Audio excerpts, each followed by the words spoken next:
So, as you all know, guys, UICL administrative officer जो journalist का exam होता है आज वो कंप्लीट हो चुका है और मैंने भी एग्ज़ाम दिया था। तो एग्ज़ाम का मैं इस वीडियो में रिव्यू बताने जा रहा हूँ कि एग्ज़ाम का लेवल कैसा था और मेरा मतलब कि अटेम्प्ट कितना हुआ है और इसका कट ऑफ भी कितना जा सकता है। तो चलिए देखते हैं कितना मैंने इसमें अटेम्प्ट किया है। तो फर्स्ट ऑफ ऑल मैं ये बताना चाहूँगा कि ये जो एडमिनिस्ट्रेटिव ऑफिसर का जो UICL का इन्होंने एग्ज़ाम करवाया है, ये सिंगल एग्ज़ाम होता है और इसमें टाइम ड्यूरेशन 2 घंटे का रहता है और इसमें सेक्शनल आपको टाइमिंग नहीं मिलता है। ये ओवरऑल टाइमिंग इन्होंने 2 घंटे का रहता है। तो इसमें आप मतलब कि किसी भी सेक्शन में आप 2 घंटे के दौरान मूव कर सकते हैं क्वेश्चंस को अटेम्प्ट करने के लिए। तो मैंने स्टार्ट किया था रीजनिंग से ही, क्योंकि वहाँ पे रीजनिंग से ही स्टार्ट हुआ था पहले। तो आप लोग भी अपना बताइएगा अगर किसी ने एग्ज़ाम दिया हो कि कितना उनका अटेम्प्ट हुआ है। तो चलिए देखते हैं। तो सबसे पहले अगर मैं बात करूँ रीजनिंग की, तो अगर मैंने रीजनिंग में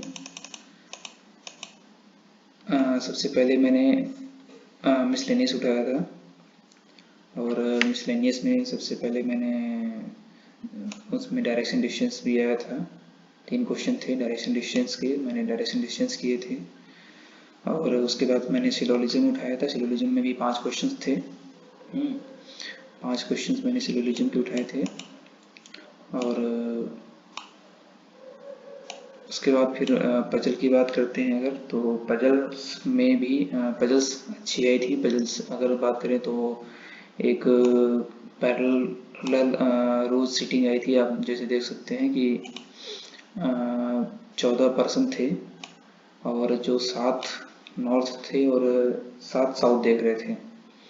और अगर दूसरी पजल की बात करें तो दूसरी पजल आई थी जिसमें 8 पर्सन थे और वो बैठे थे एक सर्कल में, लेकिन उनकी जो डायरेक्शन थी कुछ पर्सन इनसाइड देख रहे थे और कुछ पर्सन आउटसाइड देख रहे थे। और इनका जो रेशियो था वो इनसाइड ग्रेटर था आउटसाइड से, उन्होंने मेंशन किया था एक नोट में।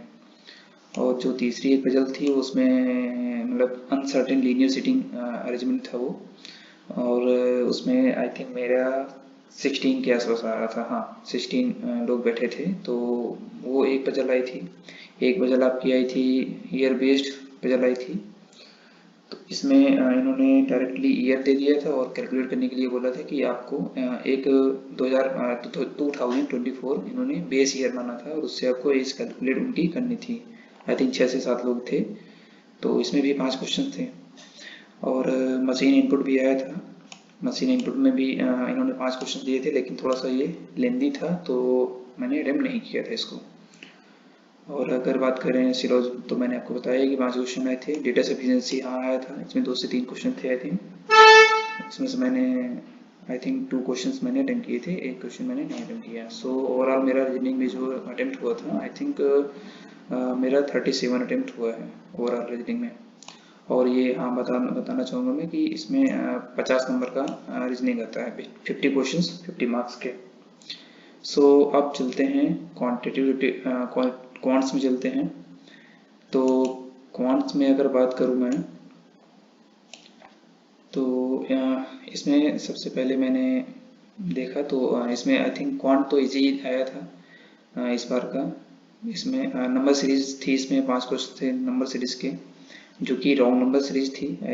और केसलेट डी आई थी, 2 I think caselet D I थी, लेकिन मैंने एक ही डी आई लगा पाया था मैं केसलेट, और एक मैंने पाई चार्ट डी आई लगाई थी। और अर्थमेटिक की मैंने आई थिंक 7 से 8 क्वेश्चन किए होंगे। क्वाड्रेटिक इक्वेशन भी आई थी जिसमें से 4 से 5 क्वेश्चन थे। नंबर सीरीज भी वही 5 क्वेश्चन। तो ओवरऑल मेरा जो क्वांट में बना था वो आई थिंक 32 क्वेश्चन मैंने अटेम्प्ट किए हैं। क्वांट ज़्यादा टफ नहीं था, क्वांट इजी ही था। ये भी 50 नंबर का ही आता है, 50 मार्क्स के 50 क्वेश्चन। और इंग्लिश की बात करें अगर, तो इंग्लिश में अटेम्प्ट ठीक ही था, अच्छा था, मतलब इंग्लिश भी ज़्यादा मॉडरेट बोल सकते हैं, ज़्यादा टफ नहीं है। तो इंग्लिश में सबसे पहले उसमें था एरर में 5 क्वेश्चन थे जो कि इजी ही थे, आई थिंक 4 से 5 क्वेश्चन थे, तो मैंने 4 क्वेश्चन शायद अटेम्प्ट किया है। फिर फिलर्स मैंने अटेम्प्ट किया है, डबल फिलर थे वो, उसमें 4 से 5 क्वेश्चन वो भी थे। क्लोज टेस्ट था, 5 क्वेश्चन थे, थोड़ा सा मॉडरेट था, मतलब कि थोड़ा सा ट्रिकी था, डायरेक्ट फिल नहीं हो रहा था उसमें।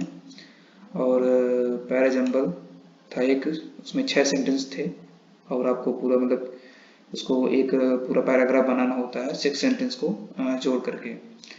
तो पैराजम्बल भी अच्छा ही था, मतलब इजी टू मॉडरेट बोलेंगे इसको, क्योंकि मतलब 6 सेंटेंस अगर आता है तो इसका मतलब कि थोड़ा सा ना वो मॉडरेट हो जाता है, थोड़ा सा उसको पैराग्राफ बनाने में थोड़ा सा टाइम लगता है, तो ये हो जाता है। और आपका एक आरसी आया था जो कि एक बर्थ पॉपुलेशन बेस्ड था, आई थिंक उसमें एक कंट्री का शायद आई थिंक जापान वापान का बोले थे उन्होंने कि वहाँ की पॉपुलेशन किसी कारणवश रिड्यूस हो रही है, उनका फर्टिलिटी रेट रिड्यूस हो रहा है, तो उसके लिए मतलब एक पूरा एक स्टोरी बेस्ड था, और कुछ डेटाबेस भी था उसमें। तो ये इसमें 7 से 8 क्वेश्चन आते हैं। तो ये भी इंग्लिश लैंग्वेज बताना चाहूँगा, तो इंग्लिश लैंग्वेज में 40 क्वेश्चन आते हैं, 40 मार्क्स के। इसमें मैंने 29 क्वेश्चन अटेम्प्ट किए हैं आउट ऑफ 40 इंग्लिश में। इंग्लिश ज़्यादा डिफिकल्ट नहीं थी, लेकिन हाँ इजी टू मॉडरेट बोल सकते हैं। सो अब आते हैं अपना कंप्यूटर और जनरल अवेयरनेस पार्ट में। कंप्यूटर और जनरल अवेयरनेस पार्ट जो है, ये जनरल अवेयरनेस अगर बात करें तो जनरल अवेयरनेस सेक्शन जो होता है ना, वो मतलब ट्रिकी बोल सकते हैं उसको, मतलब आप पढ़ के जितना भी जाओगे, लेकिन थोड़ा सा आपको एक बार सेंस लगाना की जरूरत पड़ती है कि मतलब डायरेक्ट आप क्लिक करके नहीं निकल सकते हो, क्योंकि थोड़ा सा ट्रिकी ये लोग दिए थे, ठीक है। और अगर मैं बात करूं तो जो मेंस का पेपर अगर होता है तो उस हिसाब से अगर देखा जाए तो ये वाला भी पेपर थोड़ा सा जीए इन्होंने थोड़ा सा ट्रिकी दिया था। तो जीए में मैंने आई थिंक मैंने 10 क्वेश्चन ही अटेम्प्ट कर पाया था, क्योंकि एक्यूरेसी आई थिंक मुझे मेंटेन करना था, तो इसलिए मैंने ज़्यादा क्वेश्चन नहीं अटेम्प्ट किए थे, लेकिन हाँ हो सकता है 1 से 2 क्वेश्चन मेरे गलत भी हो गए हों। तो जीए में बताना चाहूँगा, जीए में क्वेश्चंस आपके जनवरी फरवरी के भी पूछा था उसने, क्योंकि 13 फरवरी को आपका एग्ज़ाम था इसका, और इसने 4 से 5 फरवरी तक का भी इन्होंने क्वेश्चंस पुटअप किए थे जीए में। तो मीन्स ये लोग इन्होंने क्या किया था कि आपका एकदम करंट से उठाते हैं ये लोग, मतलब जनवरी फिर दिसंबर और फरवरी का भी, मतलब 13 फरवरी को एग्जाम है तो इन्होंने 5 फरवरी तक का भी इन्होंने करंट अफेयर पूछा था। और हाँ बजट से 1 से 2 क्वेश्चन आए थे बजट से भी। और हाँ बस इतना है, और बस यही सब क्वेश्चन थे। हाँ प्रेसिडेंट्स अगर कुछ उन्होंने प्रेसिडेंट से भी पूछी थी, जिसने अवार्ड दिया है इस बार जो पीस अवार्ड दिए थे उसमें से वो उन्होंने पूछा था, मतलब इस टाइप के क्वेश्चन इन्होंने पुटअप किए थे।